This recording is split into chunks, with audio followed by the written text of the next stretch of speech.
mga kabisyo, ayan, for today's video, first confession ngayon ni Skylar. Kasi kinabukasan, first communion niya na, ayan. So, monitor ko talaga yan sa lahat ng parokya dito sa lugar namin mga kabisyo, kahit malayo pa.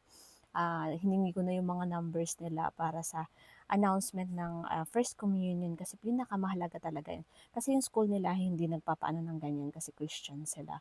So, bilang nanay, tungkulin ko talaga na makatanggap yung anak ko ng ganyan. At tinuturo ko din sa kanila mga kabisyo na pag nagkaanak din sila kailangan i-monitor nila na matanggap nila yung isa sa pinakamahalagang sakramento ng buhay, sa spiritual ng mga bata.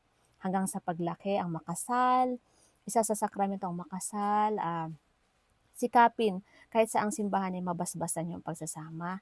At yun mga kabisyo, at yun lang talaga ang pinakamahalaga, yung 7 sacraments na matanggap nila. So kailangan maano nila yan. So marami kaming ginawa niyan, ayan.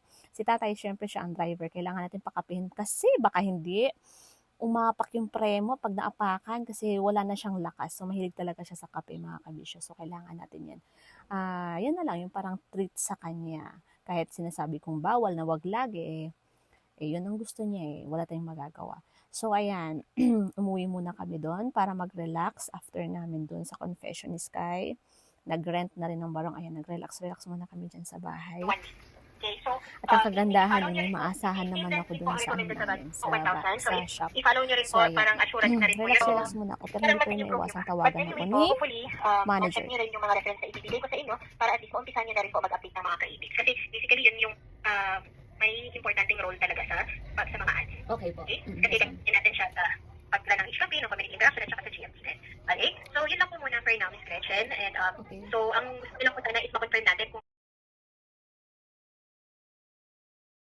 So, ayun na nga mga kabisyo, inutusan tayo ng managers natin. So, ayan, kailangan natin mag-double time. So, kahit nagpa-car wash ako, kailangan, ayan, isabay na natin lahat, dalhin na natin lahat, no? Kasi matagal naman magpa-car wash, oh.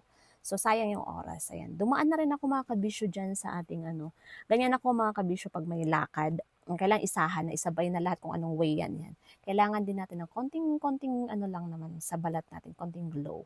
Yung nag-glow. Anyway, si Lord lang naman ang nagpapaglow sa buhay natin.